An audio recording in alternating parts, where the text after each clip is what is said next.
ఒకటో అధ్యాయం 8వ వచనం. అందుకు రాజు ఒకటో అధ్యాయం 8వ వచనం. రాజు భుజించు భోజనమును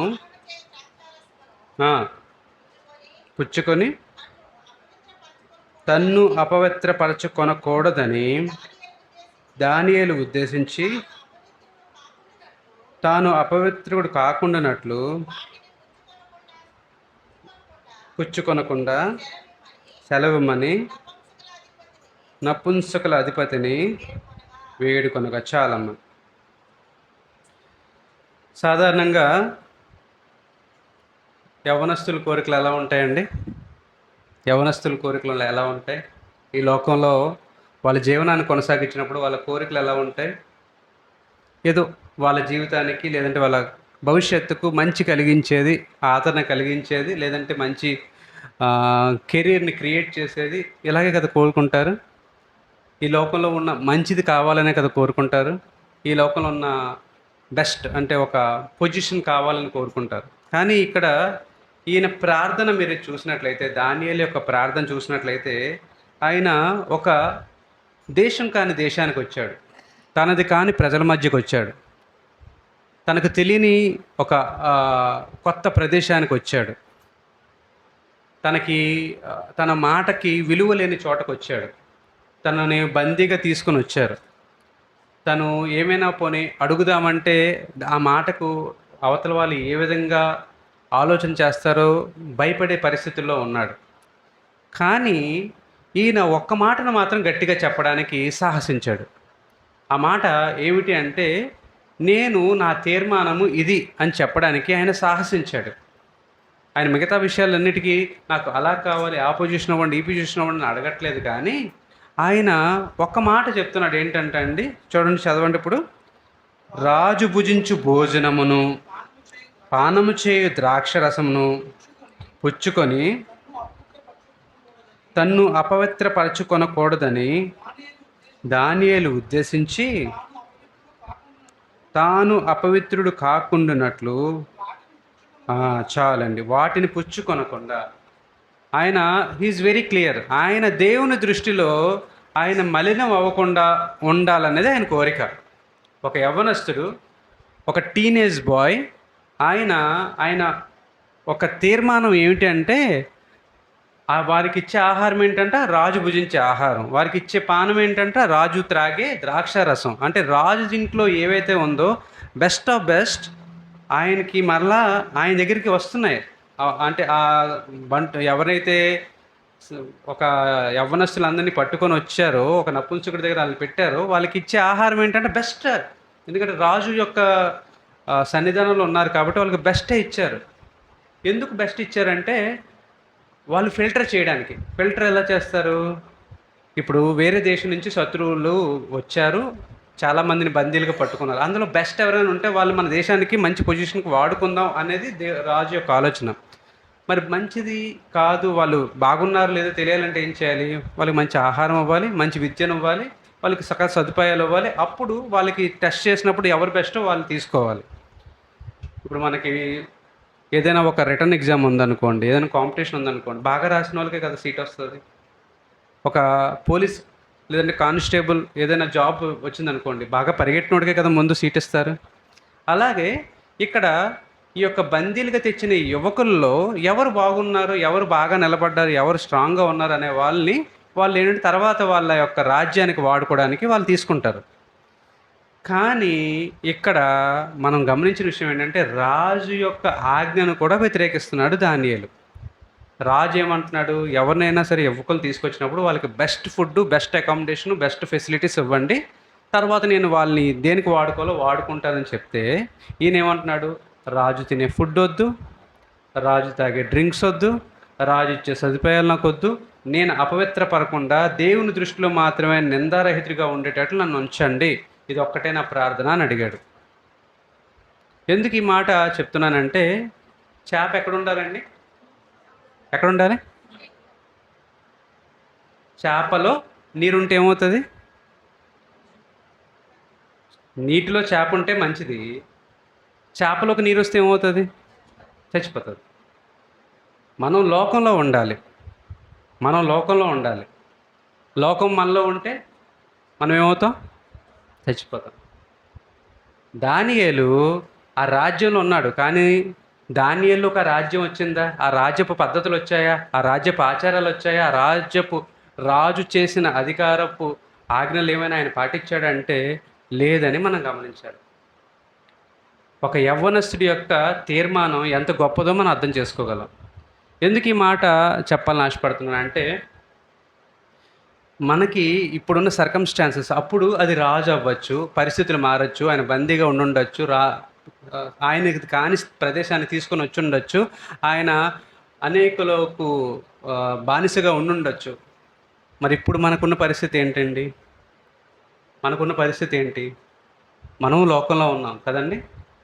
మనం అనేక మందికి జవాబు చెప్పాల్సిన వాళ్ళుగా ఉన్నాం. మన పైన అధికారులు అందరూ దేవుణ్ణి నమ్మిన వాళ్ళే కాకపోవచ్చు, మన చుట్టుపక్కల ఉన్న వాళ్ళందరూ దేవుణ్ణి నమ్మిన వాళ్ళు కాకపోవచ్చు. మనల్ని అనేక మార్లు మీ దేవుడి కన్నా మా పద్ధతులు గొప్పవని చెప్పి మనల్ని ప్రలోభపెట్టిన వాళ్ళు చాలామంది ఉండుండొచ్చు. మీరు ఇలా చేస్తేనే మీ జాబ్ ఉంటుందని అనొచ్చు, మీరు ఇలా ఉంటేనే మీ కాలేజీలో మేము బాగా చూసుకుంటామని చెప్పి ఉండొచ్చు. కానీ మీ తీర్మానం ఏమి ఉండాలనేది గమనించాలి. ఏంటండి మీ తీర్మానం అవ్వాలి?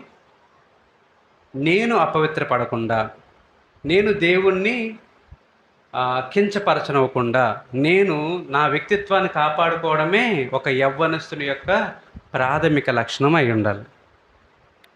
యవ్వనస్తుని యొక్క ప్రాథమిక లక్షణం ఏమి ఉండాలంటే దేవుణ్ణి మొదటగా పెట్టుకోవాలి, దేవుని కోసం నిలబడాలి, దేవుని కోసం అవమానాన్నైనా భరించాలి, దేవుని కోసం సాక్ష్యంగా ఉండడానికి యవ్వనస్తుడు తీర్మానించుకోవాలి.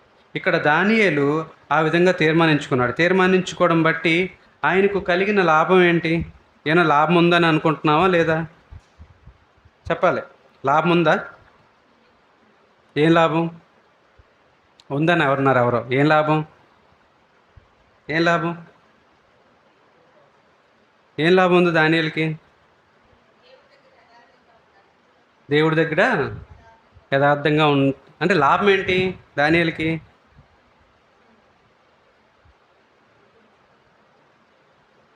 దానియేలు అవేం ఆలోచించలే, లాభం కోసం ఆలోచించలే.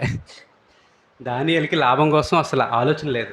దానియేలు తెలిసిందల్లా వాళ్ళ పితరులు ఏ దేవుణ్ణి అయితే పూజించారో, ఏ దేవుణ్ణి అయితే తనకు పరిచయం చేశారో, తన దేశంలో ఉన్నప్పుడు ఎవరినైతే దేవుడని ఆయన భావించాడో ఆ దేవుణ్ణి సేవించాలనేది ఆయన నరనరాల ఏమైపోయిందంట, లోపల ఉంది ఆయనకి. ఆయన బై బర్త్ ఆయన దేవుణ్ణి తప్పితే వేరే ఒకరిని అనుసరించలేడు. కాబట్టి ఆయన అంత స్ట్రాంగ్గా ఎవరు ఏమనుకున్నా పర్వాలేదు, ఆ నపుంసకుల అధిపతి ఏమనుకున్నా పర్లేదు, రాజు ఏమనుకున్నా పర్లేదు, ఇంకెవరు ఏమనుకున్నా పర్లేదు, కానీ I want to stand strong, ఇందులో ఏ లాభం లేదు. కానీ దేవుడు ఎప్పుడైతే మనం దేవుని కోసం తీర్మానం తీసుకుంటామో దేవుడు తన కార్యాలు చేసుకుంటాడు. ఇప్పుడు లాభం ఎవరికి వచ్చింది? లాభం కోసం దానియేలు ఆలోచించాడా? కానీ లాభం ఎవరికి వచ్చింది? దానియేలుకి వచ్చింది. గమనించండి, లాభం కోసం మనం ఆలోచన చేసి ఏదో మనకు సంపాదించుకుందాం అనేసి మనం ప్రయత్నిస్తే అది ప్రయాస, అది దేవుడు మెచ్చేది కాదు. ఏ ఆపేక్ష లేకుండా, ఎలాంటి ఆలోచన లేకుండా మనం దేవుని కోసం మన పూర్ణ హృదయంతో, మార్నింగ్ చెప్పిన వాక్యం ఏంటి?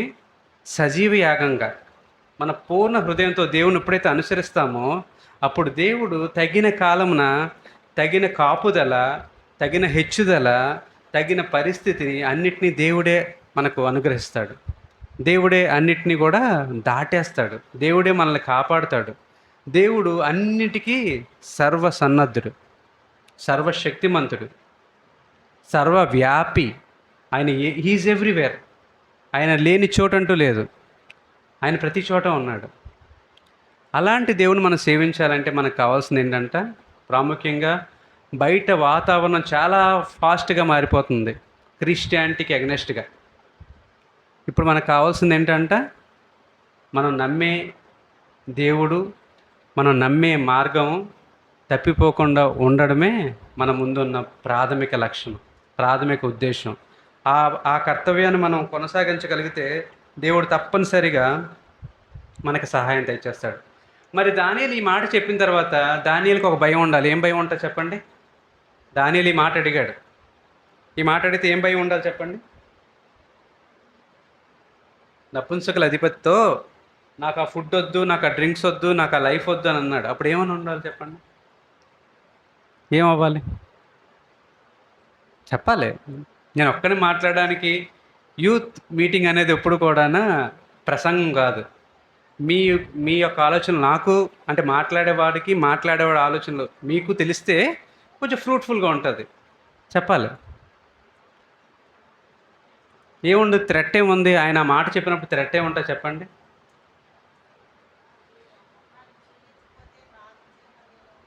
ఆ, ఆ, నపుంసకుడు అంటాడు. దానియేలుకి ఏం థ్రెట్ ఉండొచ్చు చెప్పండి? నపుంసకుడిది ఆయన భయం, ఎందుకంటే ఆయన ఉద్యోగస్తుడు కాబట్టి. ఆయన ఏమంటాడు? బాబు నువ్వు బాగానే ఉన్నావు, నీ ముఖం క్షీణించిపోతుంది, నువ్వు వీక్ అయిపోతావు, నువ్వు కలకలలాడవు, నీ ముఖంలో వెలుగు రాదు. అప్పుడు నన్ను అడుగుతాడు ఏం పెట్టావని. నేను పెట్టలేదండి, ఆయన తినలేదండి అంటే నన్ను క్షమించడు ఆయన అని చెప్తే ఆయన ఏమంటాడు? అది దేవుడి పై భారం, అది నీ బాధ కాదు, నువ్వు వదిలేయి, నువ్వు నన్ను క్షమిస్తే చాలు, నేనేం చేస్తాను దేవుడితో మాట్లాడుకుంటాను అని చెప్పి మాంసాహారం తినకుండా ఆయన ఏం చేశాడు? శాకాహారం తింటూ దేవుడు అంగీకరించే విధంగా తన జీవితాన్ని ఉంచుకుంటూ అందరికన్నా బహు తేజస్సుతో కనిపించాడంట రాజుకి.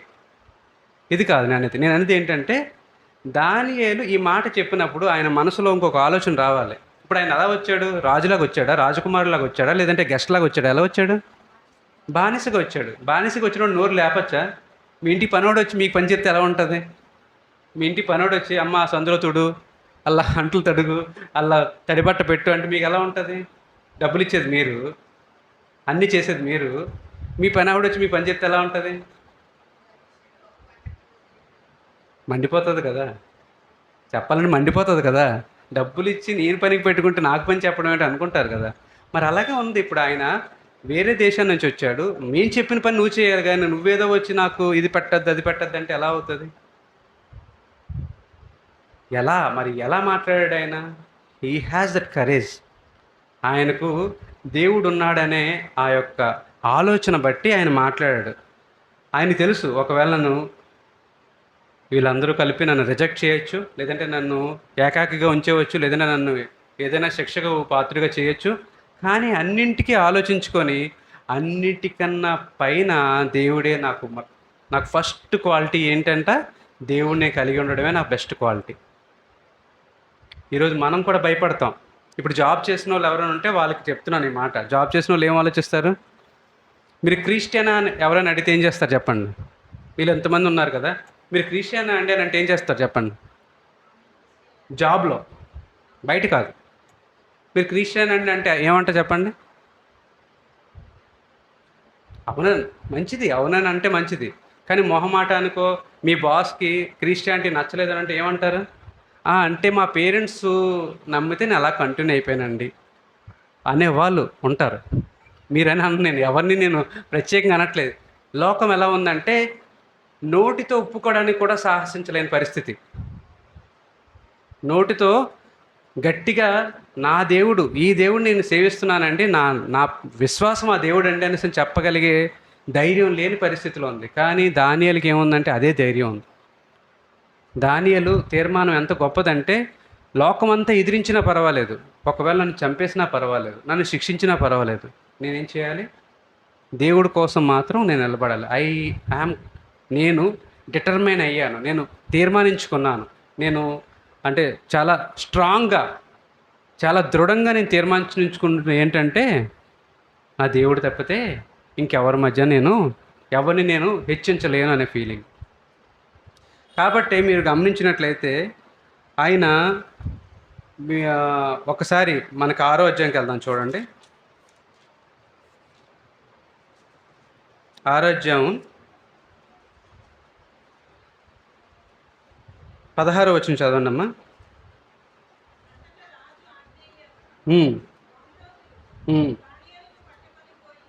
పట్టుకొని పోయి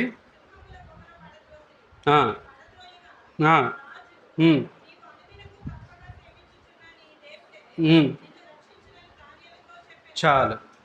ఈ స్టోరీ మీకు అందరికీ తెలుసు. ఏంటండి ఈ స్టోరీ? దానియేలు అంటే నచ్చలేని వాళ్ళు, నచ్చలేని కొంతమంది ఏం చేశారు, దానియేలుకి మంచి పొజిషన్ వచ్చేస్తుంది, దేవుని కృప బట్టి దానియేలు మెట్టు మెట్టు మెట్టు మెట్టు ఎదుగుతున్నాడు. ఆయన ప్రధానమంత్రి స్థాయికి వచ్చిన తర్వాత ఆయన పొజిషన్ పడలేని మిగతా అన్యులు ఏం చేశారంట, రాజు దగ్గరికి వెళ్ళి, రాజా నీకు తప్పితే ఆయన ఏం చేస్తున్నాడు, తన దేవుడిని తను మొక్కుకుంటున్నాడు, ముమ్మారు మొక్కుతున్నాడు, నీకు మాత్రం రెస్పెక్ట్ ఇవ్వట్లేదు, కాబట్టి నువ్వు ఒక తీర్మానం చెయ్యి. ఏంటండి అది, ఇప్పటి నుంచి 30 రోజులు, ఇది మొదలుకొని 30 రోజులు రాజును తప్పించి ఇంకా ఏ దేవుని కానీ దేవతను కానీ ఎలాంటి ప్రతిమను కానీ మొక్కకూడదు, ఓన్లీ ఒక్కటే వర్షిప్ ఉండాలి. ఆ వర్షిప్ ఏమై ఉండాలి, రాజును వర్షిప్ చేసి ఉండారు. కానీ దానియేలు ఏం చేశాడు, ఆ రోజు బందీగా వచ్చిన రోజు ఎలాగైతే ఆయన తీర్మానించుకున్నాడో అదే తీర్మానం చివరి వరకు కొనసాగింది. ఆ రోజు తీర్మానం ఏం చేసుకున్నాడు, దేవుని తప్పితే ఇంకెవరిని సేవించను అన్నాడు. ఆయనతో పాటు ఆయన స్నేహితులు కూడా ఏమన్నారు, చావనైనా చేస్తాం కానీ మేము దేవుడు తప్పితే ఇంకెవరిని సేవించమన్నారు. అప్పుడు శిక్ష ఏమైందంటే, ఎవరైతే రాజుని తప్పించి వేరొక దేవుణ్ణి కానీ వేరొక విగ్రహాన్ని కానీ ఇంకా దేన్నైనా సరే ఆశ్రయిస్తారో లేదంటే పూజిస్తారో వారిని ఏం చేయాలంట, సింహాల బోన్లో. ఇప్పుడు మీరు ఒక ప్రశ్న గుర్తుకొస్తుంది, అది అడగనేయండి. దానియేలు ఎప్పుడు హీరో అయ్యాడు చెప్పండి, మీకు తెలిసిన దాంట్లో. తమ్ముడు చెప్పాడు ఒకటి, మీకు వినపడలేదు, మీరు చెప్పండి పర్వాలేదు.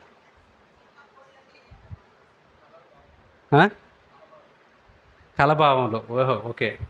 ఇంకా ఎంతమంది దానియేలు సింహభూంలోకి వెళ్ళిన తర్వాత హీరో అయిపోయాడని అని అంటారు చెప్పండి, చేయొద్దండి, కొంచెం చెప్పొద్దు నోటితో, చేయొద్దండి. ఎంతమంది అనుకుంటున్నారు దావీదు సింహభూంలోకి వెళ్ళిన తర్వాత all of a sudden hero అయిపోయాడు. దానియేలు కలభావం చెప్పిన తర్వాత హీరో అయిపోయాడని ఎంతమంది అంటారు, మీరు ఎత్తాలి చెయ్యి, ఇంకెవరు ఎత్తలేదు, మీరే ఎత్తకపోతే డౌట్ వచ్చింది. ఓకే, ఒక బ్రదర్. ఇప్పుడు నేను ఒక మాట చెప్తాను, ఈ రెండు కూడా దానియేలు చేయలే, ఈ రెండు కూడా దానియేలు చేయలేదు. ఈ రెండు పరిస్థితుల్లో ఎవరు దయచేశాడు, దేవుడు అనుమతించాడు. దానియేలు చేసింది ఏంటంటే 1వ అధ్యాయం 8వ వచనం మాత్రమే దానియేలు చేశాడు.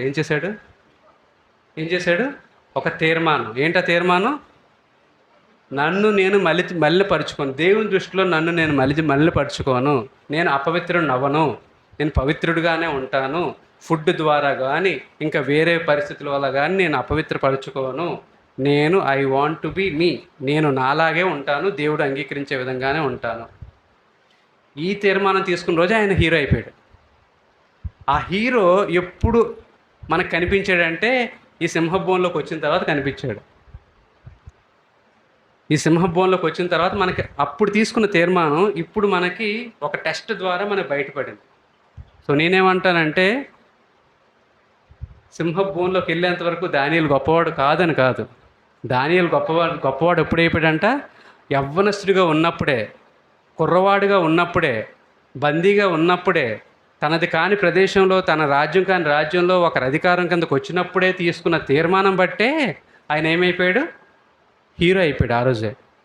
జస్ట్ ఇది ఒక ఎగ్జామ్ మాత్రమే, ఆ ఎగ్జామ్లో 100కి 100% మార్కులు వచ్చేసాయి, ప్రిపరేషన్ అంతా ముందే జరిగిపోయింది. ఇక్కడ మీరు గమనించాల్సిన విషయం ఏంటంటే, ఎందుకు నేను ఇక్కడ హీరో అవ్వలేదని అంటున్నానంటే, ఆయన పడవైకి ముందు రాజు ఏమన్నాడండి, ఇప్పుడు 16వ వచనం మళ్ళీ చదవండి.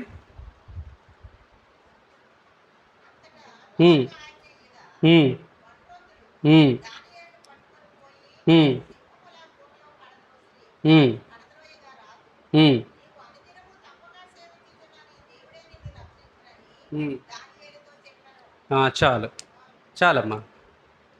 ఇప్పుడు అక్కడ టెస్ట్ రిజల్ట్ ఎవరో చెప్తున్నారు ముందే, రాజే చెప్తున్నాడు. ఏం చెప్తున్నాడు, నువ్వు అనుదినం సేవిస్తున్న నీ దేవుడే నిన్ను రక్షిస్తాడు. దానియేలు ఏమనట్లే, దానియేలు జస్ట్ ఎలా చెప్తే అలా వెళ్ళిపోతున్నాడు అంతే, మార్గం ఏం చూపిస్తే అది వెళ్ళిపోతున్నాడు. సింహభూంలోకి వెళ్ళమంటే వెళ్ళిపోతున్నాడు, లేదు ఆయన వెళ్ళి ఆయన గదిలోకి వెళ్ళి ఆయన ప్రార్థనలు ఆయన చేసుకున్నాడు, ఆయన పద్ధతిలో ఆయన ఉన్నాడు. కానీ రాజు ఆయన ఆయన యొక్క జీవితాన్ని పరిశీలించిన రాజు ముందే సాక్ష్యం చెప్తున్నాడు, నీ దేవుడే నేను రక్షిస్తాడు. రాజు కావాలంటే రక్షించవచ్చు. ఎలా? ఆయన చేసిన శాసనాన్ని వెనక తీసుకొని రక్షించవచ్చు. కానీ రాజు కూడా శాసనం వెనక తీసుకోలే. Because this is test. యవ్వనస్తులకి ప్రత్యేకంగా చెప్పాల్సిన మాట ఏంటంటే, ఈ లోకంలో అనేక రకాలైన పద్ధతులు, అనేక రకాలైన పరిస్థితులు మనం ఎదుర్కోవాల్సి వస్తుంది. యవ్వనస్తులనే కాదు, ప్రతి ఒక్కరమే అనేకమైన పరిస్థితులు మనం ఎదుర్కోవాల్సి వస్తుంది. కానీ మనం నమ్మిన సిద్ధాంతాన్ని, నమ్మిన దేవుణ్ణి, నమ్మిన మార్గాన్ని మనం వదలకుండా పట్టుకునేటప్పుడు అప్పుడు ఏం జరుగుతుందంటే, ఆ నమ్మిన దేవుడు మనల్ని తప్పక రక్షిస్తాడు. అది నువ్వే కాదు, లోకం అంతా ఒప్పుకోవాల్సిన పరిస్థితి. నెబుకద్నెజరు గొప్ప మహారాజే ఆయన నోటితో అంటున్న మాట, నీ దేవుడే నిన్ను రక్షిస్తాడు. దీన్ని బట్టి మీరు అర్థం చేసుకోండి ఆయన జీవితం ఎలా ఉంటుందో. ఆయన ఎవరికి కూడా దేవుని తప్పితే ఇంకెవరిని ప్రకటించకుండా తన జీవితాన్ని ఎలా ఉంచుకున్నాడో మీరు గమనించాలి. తను నిజంగా అన్న మాట ఏంటంటే, నేను పవిత్రుడిగా ఉండాలనుకుంటున్నాను. డెఫినెట్గా ఈ సందర్భం వచ్చినప్పటికీ ఆయనకి దాదాపు ఒక 35-40 సంవత్సరాలు అయ్యే ఉంటాయి. ఆ సమయానికి రాజు సాక్ష్యం చెప్తున్నాడు. ఏమని అంటున్నాడు? నీ దేవుడే నిన్ను రక్షిస్తాడు. తర్వాత చూడండి, అదే అధ్యాయంలో 20వ వచనం చదవండి. గుహ దగ్గరికి రాగానే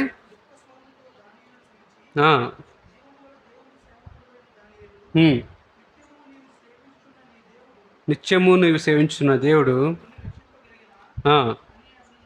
అని అడిగను. అందుకు దానియేలు, రాజు చిరకాలము జీవించును గాక,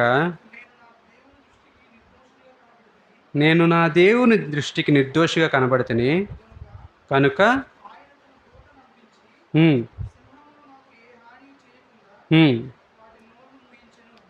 చాలు. ఇప్పుడు ఆయన ఏమంటున్నాడు విన్నారా అండి? నేను దేవుని దృష్టికి ఎలా ఉన్నాడంట? నిర్దోషముగా ఉన్నాడంట. మీరు ఇప్పుడు గమనించాలి, ఆయన తీర్మానము, ఆయన సాక్ష్యము రెండు మాట్లాడుతున్న మాట ఒకటే. ఆయన ఏమనుకున్నాడు? నేను దోషం లేకుండా పవిత్రుడిగా ఉండాలనుకుంటున్నాను. ఆయన టెస్ట్ అయిన రోజు ఆయన ఏం చెప్తున్నాడు? నేను దేవుని దృష్టికి నిర్దోషిగా ఉన్నాను. దిస్ ఈజ్ హౌ ఒక యవ్వనస్తుడి యొక్క తీర్మానం ఆయన జీవితాంతం ఎలాగ ఆయన కొనసాగించాడు అనేది మనకు అర్థం చేసుకోవడానికి తెలుస్తుంది. సాధారణ ఇప్పుడు ఇంతకుముందు మీకు చెప్పానా ఈ మాట? దానియేలు ఎక్కడ ఉన్నాడు ఇప్పుడు? సింహభవనంలో ఉన్నాడు. చెప్పాను ఈ మాట. ఆ సింహభవనం ఎక్కడుంది? ఎక్కడుంది చెప్పాలి? ఎక్కడుంది? ఎక్కడ? Under ground. ఓకే, ఆ అండర్ గ్రౌండ్ ఎక్కడుంది? నెబుకద్నెజరు రాజ్యంలో కదండి. ఇక్కడ వరకు ఓకే, ఒప్పుకుంటారు కదా. ఇప్పుడు ఈ నెబుకద్నెజరు రాజ్యం ఎక్కడుంది? భూమి మీద ఉందా? భూమి మీద ఉందా? ఈ భూమి ఇప్పుడు ఎవరి ఆధీనంలో ఉంది? ఇప్పుడు ఈ దేవుడిని ఎవరు సేవిస్తున్నారు అంటే, ఒక సర్కిల్ చెప్తున్నాను మీకు. దానియేలు ఏమనుకున్నాడంటే, ఈ భూమి మీద ఉన్నది ఏది కూడా దేవుడి నుంచి నన్ను ఎడబాటు చేయలేదు. అది సింహం కానీ, సముద్రం కానీ, ఇంకేదైనా కానీ. దానియేలు నమ్మింది ఏంటంటే, నేను దేవుణ్ణి నా పూర్ణ హృదయంతో, పూర్ణ మనసుతో నేను ఆయన సేవిస్తున్నాను. I'm completely devoted to God. కాబట్టి ఈ సమస్తము ఎవరి ఆధీనంలో ఉంది? నెబుకద్నెజరు కూడా దేవుని ఆధీనంలో ఉన్నవాడే. దేవుని యొక్క ఆలోచన, నెబుకద్నెజరుని చంపాలనుకుంటే ఆ క్షణంలో చాలు. అంత గొప్ప రాజు గడ్డి మేయలేదా? ఎక్కడైనా గడ్డి మేస్తాడా మనిషి? ఏమయ్యాడు మరి ఆయన? గడ్డి తిన్నాడు కదా.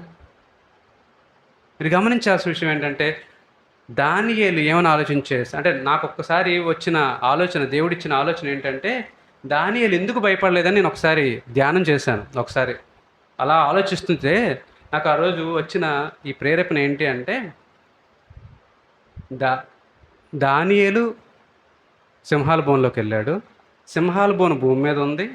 భూమి దేవుని ఆధీనంలో ఉంది. దేవుడు మాట చొప్పున సింహాలు లోబడాలి. దేవుడు మాట చొప్పున సింహాలు లోబడాలి. ఇప్పుడు మరి దేవుడు ఎవరికి భయపడాలి? సింహాలకా దేవుడికా? దానియేలు ఎవరికి భయపడాలి? దేవునికి. మరి దానియేలు భయభక్తులతో దేవుడి దగ్గర ఉన్నాడు కదా, ఇప్పుడు సింహాలకు భయపడాలా వద్దా? అందుకనే నాకు తెలిసి దానియేలు సింహాలు పెద్దగా లెక్క చేయలే. హీఈస్ వెరీ ష్యూర్ ఈ సింహాలను కూడా ఆపగలిగేవాడు నా దేవుడని. మనకంటే పరిస్థితులు బట్టి భయపడతాం, కానీ దానియేలు ఈజ్ వెరీ క్లియర్. ఆయన ఏమన్నాడు? దేవుని ఆధీనంలో సమస్తం ఉన్నప్పుడు నేను దేనికి భయపడాలి? పేతురు ఏం చేశాడు ఒకసారి? ప్రభువా, నేను కూడా అలా ఆ సముద్రం మీద నడుద్దాం అనుకుంటున్నాను అన్నాడు. నడిచాడా? నడిచాడా లేదా? పేతురు సముద్రం మీద యేసు ప్రభువు నడిచి వస్తుంటే చూసి నేను కూడా నడుద్దాం అనుకుంటున్నాను అన్నాడు. నడిచాడా? ఎప్పుడు పడిపోయాడు? ఆయన కళ్ళు అక్కడి నుంచి అలల మీదకి వెళ్ళేటప్పటికల్లా ఆయన కళ్ళు ఎప్పుడైతే దృష్టి మారిపోయిందో ఆయన మునగడం మొదలెట్టాడు. కానీ దానియేలు ఆయన ఎప్పుడు కూడా తన కనుదృష్టి దేవుడి నుంచి తప్పించలేదు. Is always focused on God. ఇప్పుడు యవ్వనస్తులు కానీ ఇంకెవరికైనా కానీ చెప్పే మాట ఏంటంటే, మన ఫోకస్ ఎప్పుడు కూడా 24/7 you do what ever job you want. మీరు ఏ పనైనా చేయండి, ఏ చదువైనా చదవండి, ఎలాంటి జీవితాన్నైనా మీరు జీవించండి. మీకు దేవుడు ఇచ్చిన పరిస్థితులు బట్టి మీ జీవితాన్ని మీరు కొనసాగించండి, తప్పులేదు. కానీ ప్యారలల్గా మీ కనుదృష్టి అంతా ఎక్కడ ఉండాలి? దేవుడి మీద ఉండాలి. మీ సహాయం అంతా ఎక్కడి నుంచి రావాలి? దేవుడి నుంచి రావాలి. మీరు ఆధారపడేది అంతా ఎక్కడ అయి ఉండాలి? దేవుని మీద ఆధారపడి ఉండాలి. మీరు అన్నిటికన్నా మించి మీకు ఎవరున్నారనే భరోసా కావాలి? దేవుడు ఉన్నాడనే భరోసా. ఈ భరోసా ఉంటే దానియేలు యవ్వనస్తుడిగా తీసుకున్న తీర్మానం ఆయన సింహాల భవనంలోంచి తప్పించడానికి వీలు చేస్తుంది. అందుకని ఆ సాక్ష్యం ఏం చెప్తున్నా అంటే, నేను దేవుని దృష్టికి అన్నాడు, కానీ రాజా నీ దృష్టికి అని అనలే. రాజుగారు నేను మీకు బాగా పనిచేస్తాను, అందుకే మీ సింహాలు నన్ను ఏం చేయలేదు అనలేదు. ఏమన్నాడు? దేవుని దృష్టికి నేను నిర్దోషిగా ఉన్నాను కాబట్టి ఆ సింహాల నోలను ఎవరు మూయించాడు? దేవుడే మూయించాడు. పోనీ ఏమైనా ఆకలితో లేవా? తర్వాత ఏమైంది? తర్వాత ఏం చదవండి.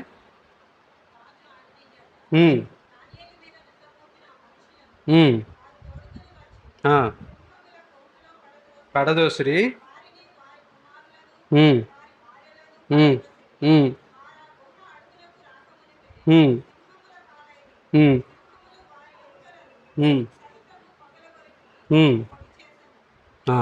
విన్నారండి? పైన ఉన్న మనిషిని పైన, అంటే మీకు వాలీబాల్ తెలుసు కదా? వాలీబాల్ అంటే ఏంటి? ఈ చేతితో కొడితే అవతలోడు చేతితో ఆడాలి, కింద పడకూడదు. అది చేతుల మీద ఆడాలి, కిందన పడకుండా ఆడితేనే అది వాలీబాల్. ఇవి ఏం చేసాయి ఇప్పుడు? ఈ సింహాలన్నీ ఏం చేసాయి? ఒక్కడు కూడా కిందన పడకుండా గాలిలోనే తినేసాయి. అంటే ఎంత ఆకలితో ఉన్నాయి అవి? ఎంతమందిని తిన్నాయి? మనుషుల్ని, వాళ్ళ భార్యలను, వాళ్ళ కుమారుల్ని, అందరినీ తినేసాయి. మరి దానియేలుని చూస్తే ఆకలి అయితే వాటికి? God can do miracles. దేవుడు అద్భుతాలు చేయగలడు. దేవుడు మనల్ని అద్భుత రీతిగా కాపాడగలడు. దేవుడు మనల్ని సాక్షిగా ఉంచాలనుకుంటే మన ద్వారా ఏమైనా చేయగలడు. మన దేవుడు ఎవరండి? సర్వశక్తిమంతుడైన దేవుడు. సింహాల నోలను మేయగలడు, సముద్ర అలను సైతం ఆపగలడు, దేన్నైనా చేయగలడు. అటువంటి గొప్ప దేవుని కలిగి ఉన్న మనం చేయాల్సింది ఏదైనా ఉందంటే, టేక్ ఎ డిటర్మైన్డ్ తీర్మానం తీసుకోవాలి. మీరు దేవునితో ఒక ఒప్పందాన్ని మీరు కలిగి ఉండాలి. ఆ ఒప్పందం ఏమేమి ఉండాలంటే, మీ జీవితాంతం మీరు కొనసాగించగలిగేటట్లు ఉండాలి. దానియేలు తీసుకున్న ఒప్పందం ఏంటంటే, నేను అపవిత్రం అవ్వకుండా ఈ ఫుడ్ కానీ డ్రింక్స్ కానీ ఈ రాజుగారి యొక్క రాజ్యంలో ఉన్న ఈ ఫెసిలిటీస్ బట్టి కానీ నేను అపవిత్రం కాకుండా ఉండగలిగేటట్లు నన్ను ఉంచండి. అంటే నన్ను సింపుల్గా నా మట్టుకు నన్ను వదిలేయండి, నేను నా నచ్చింది నేను తింటాను, నా కష్టం నేను పడతాను అని చెప్పాడు.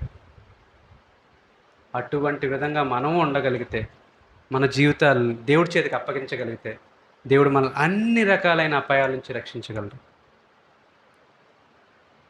డబ్బులు, ధనం, బ్లెస్సింగ్స్ ఇవి అసలు మ్యాటరే కాదు. దేవుడు మనకేం కావాలో తెస్తాడు, మనల్ని ఎలా కాపాడాలో అలా కాపాడుతాడు.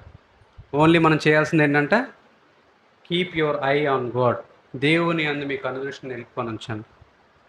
దానియేలులాగా మన జీవితాలు కూడా మనం దేవునికి అప్పగించినట్లయితే, దేవుడు దానియేలు యొక్క జీవితం మొత్తంలో ఎక్కడైనా చెడ్డ పేరు ఉందా? రాజుకు ఎదురుగా ఉన్నాడు, రాజాజ్ఞని అతిక్రమించాడు, అక్కడ ఉన్న వాళ్ళందరికీ కూడా ఆయన ఎనిమి అయిపోయాడు. కానీ ఆయన మీద ఏమైనా చెడు మాట ఉందా? ప్రకటన గ్రంథాన్ని ముందే చూపించాడు ఆయనకి దేవుడు. పాత పాత నిబంధనలో ప్రకటన గ్రంథం చూసిన వాడు ఎవడైనా ఉన్నాడంటే దానియేలే. He knows already what is happening. దేవుడు అంత గొప్ప దేవుడు, మనకు కూడా అటువంటి సహాయాన్ని దయచేయగలిగే దేవుడు. దానియేలులాగా మన జీవితాన్ని కూడా మనం నిలుపుకోగలిగితే దేవుని దృష్టిలో మనం ఆశీర్వాదం పొందగలిగేవారు. దేవుడు మన వాక్యాన్ని దీవించును గాక.